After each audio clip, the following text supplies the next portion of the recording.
First blood. Oo na. Ako na yung ML na ML. Parang sa relasyon natin, di ba? Ako lang naman yung ML na ML. Yung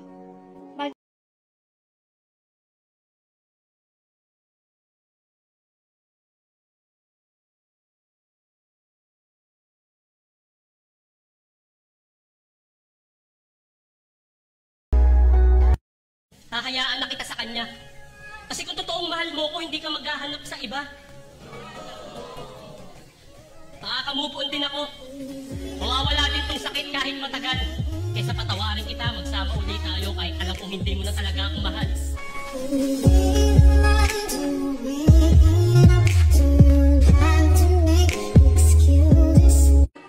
Bakit kaya ganyan? Mahal kita, mahal mo siya. Mahal mo siya kahit ginagago ka na. Ganyan pala. Kailangan mo munang maging gago para mahalin ka ng taong gusto mo. kadalasang pinaparamdam sa aming mga babae. Sa una, prinsesa. Sa huli, basura.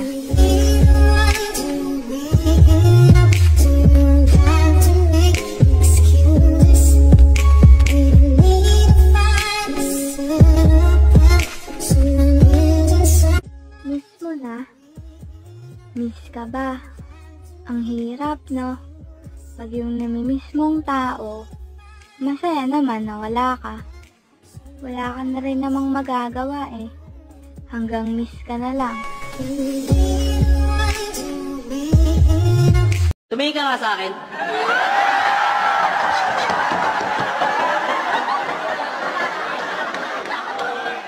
Malinaw naman ang mata mo pero di mo nakikita ang kahalagahan ko. Malakas naman ang iyong pandinig pero di mo naririnig na sinisigaw ng puso ko yung pangalan mo. Naturukan ka ba ng anesthesia? Kasi masyado ang manhid. Hindi mo matutunang mahalin ako. Teacher ka pa man din. Inaral ko lahat ng subject, halos utak ko'y wasak, naging abo. Ginawa ko ang lahat para pumasa pero pagdating sa'yo, bagsak pa rin ako!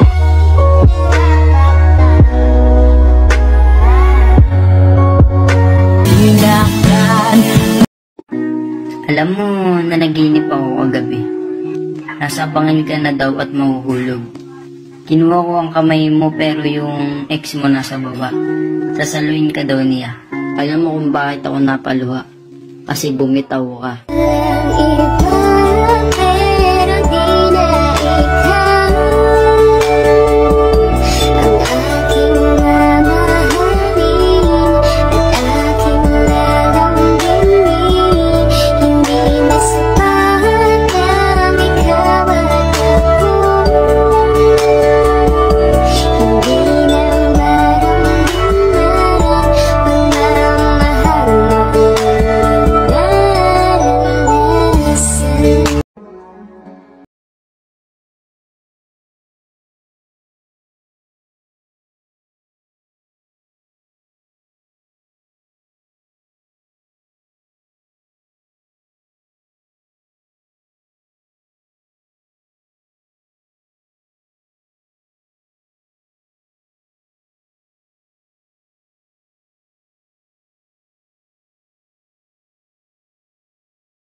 Five, six, seven, eight.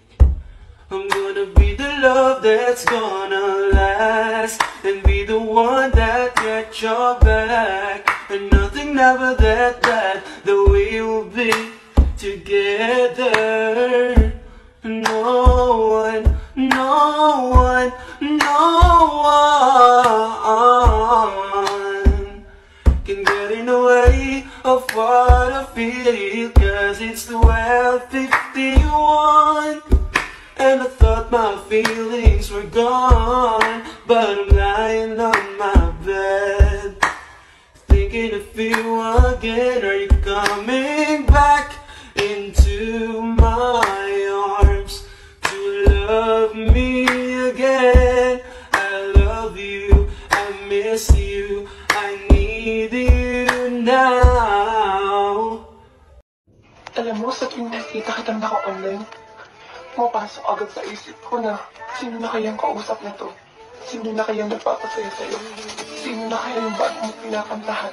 Sino na kaya yung bago mong binabati na kumain ka na? Good morning at good evening. At sino na kaya yung bago mong kapulatan? Sayang lang kasi hindi na ako yun.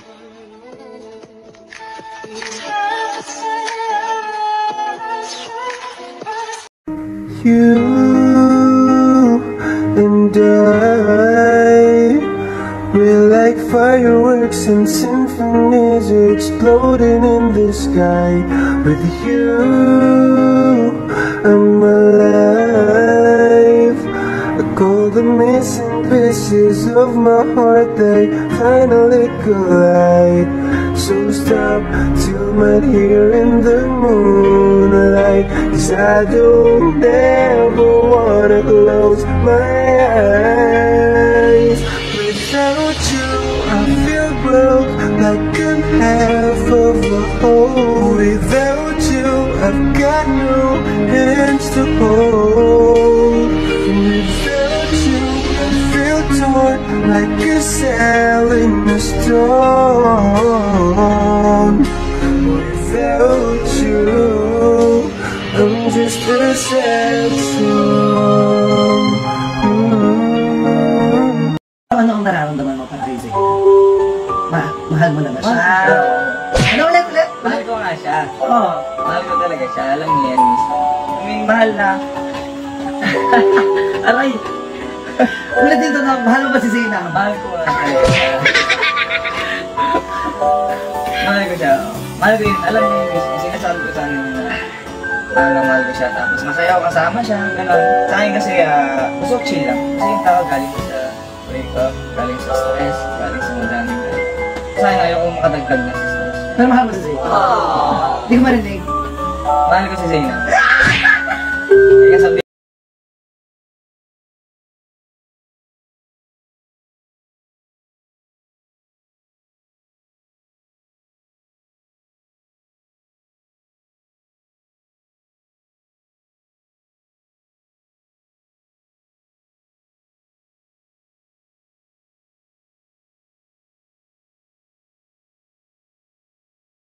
matapang ka? Gusto mong pumatay ng tao? Sige, tuturuan kita pumatay. Mahalin mo yung tao tapos iwan mo. Sa bawat saglit. Kaya tama na! Tama na! Ipakita mo sa kanya na kaya mo ang wala siya. Ipakita mo sa kanya na kaya mong sumaya ng hindi dahil sa kanya. Na kahit masaktan ka ng paulit-ulit at iparamdam sa iyo ang hirap at sakit, lagi mong tatandaan na meron niyang saya na kapalit. At sa pagpasok sa relasyon ay huwag kang magmadali. Piliin mo yung tama at umiwas sa mali. Dahil meron isang taong nakalaan para sa iyo. Hintayin mo lang.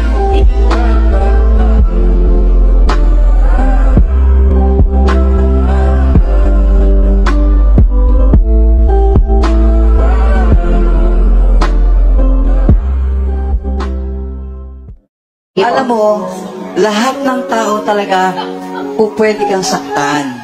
Kahit na sino. Ang mahalaga lang doon, pumili ka ng isang tao na mahal mo na kahit saktan ka, okay lang.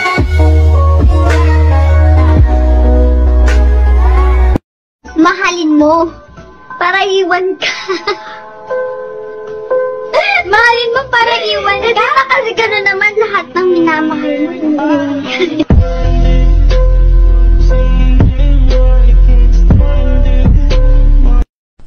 Mahirap isuko ang taong mahal mo.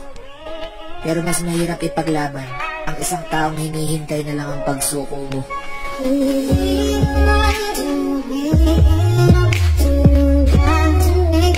Alam mo, ikaw pa rin naman eh. Ayaw lang kitang guluhin. Mukhang masaya ka na kasi kahit wala ako.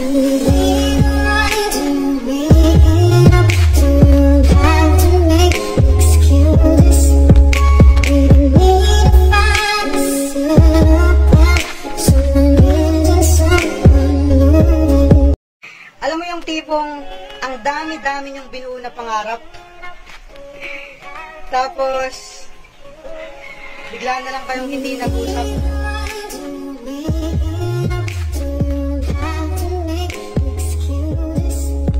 Kapag ayaw na sa atin, hayaan na lang natin. Kapag gusto na niyang umalis, hayaan mo nang umalis.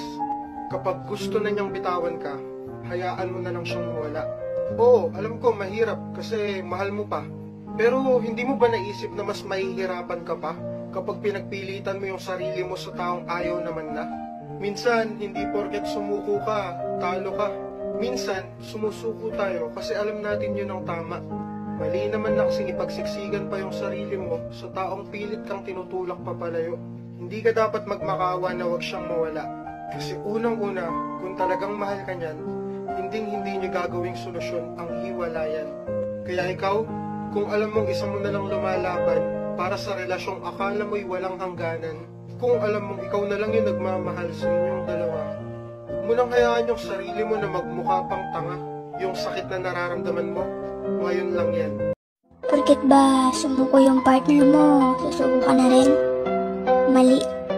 Hindi naman porket sumuko yung tao, ayaw niya na talaga eh. Siguro, gusto niya lang makita yung halaga niya. Na kapag sumuko ba siya, hahabulin mo, susuyuin mo. Hindi naman kasi lahat ng sumusuko ayaw na sa'yo. Minsan, kaya tayo sumusuko para maging masaya yung taong sa iba na sumasaya habang tayo nakakapit pa. Sinaktan ka na nga, buka pa din. Binabaliwala ka na nga, sige ka pa din. Hindi mo kailangan ipagpilitan yung sarili mo sa taong hindi ka gusto. Deserve mo yung taong gugustuhin ka. Hindi dahil sa kung anong meron ka. Gugustuhin ka niya kasi gusto ka niya. Kung yung taong gusto mo, hindi ka gusto, ayos lang yan. May mga bagay na gusto mo, na kahit anong gawin mo, kung hindi sa'yo, hindi magiging sa'yo. Kapag mahal mo, ipaglaban mo. Paano kung ayaw na niya? Paano kung bumitaw na siya? Paano kung sumuko na siya? Paano kung di na siya masaya? Alam mo, hindi mo kailangang magpakatanga dahil hindi sa lahat ng bagay kailangan mong ipaglaban yung taong gusto mo. Lalong-lalo na kung siya na yung gumagawa ng paraan para lumayo sa'yo.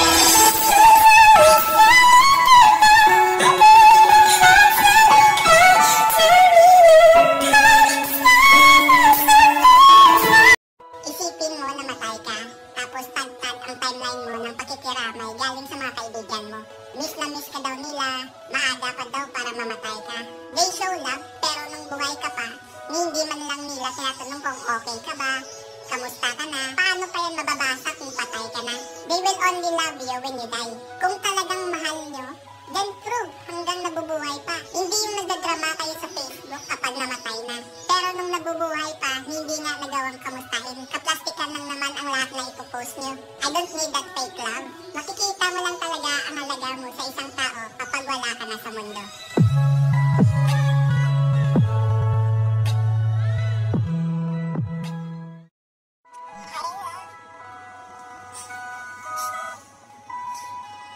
Nakita ko yung picture niya. Ang saya mo na, no? Pero hindi mo alam mas masaya ako para sa'yo. Kasi tapat niya yung goal ko. Na maging masaya ka. Kahit sa piling nila yung iba. Kung hindi ako magchat-chat, hindi ka rin magchat-chat. Kung hindi ako magte-text, hindi ka rin magte-text. At kung hindi ako tatawag, hindi ka rin tatawag. Kaya huwag kang magtaka kung isang araw, bigla na lang akong nagbago para sa'yo. Kasi nakakapagod din maghabol sa taong wala namang pakialam sa nararamdaman ko. But saving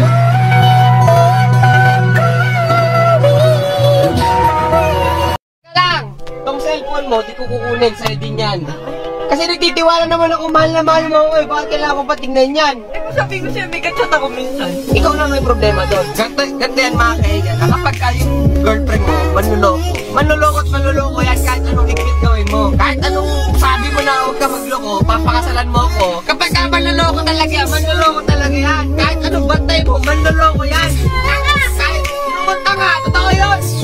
Yung girlfriend mo, kung hindi manluloko yan, kahit gano'ng kadaming tukso dumating dyan, kung ikaw lang talaga ang mahal niyan, hindi ka niya iiwan. Ngayon, kung manloloko yan, tas binabantayan mo, kahit anong poses na gawin mo dyan, kung manloloko yan, lolokohin ka lang yan.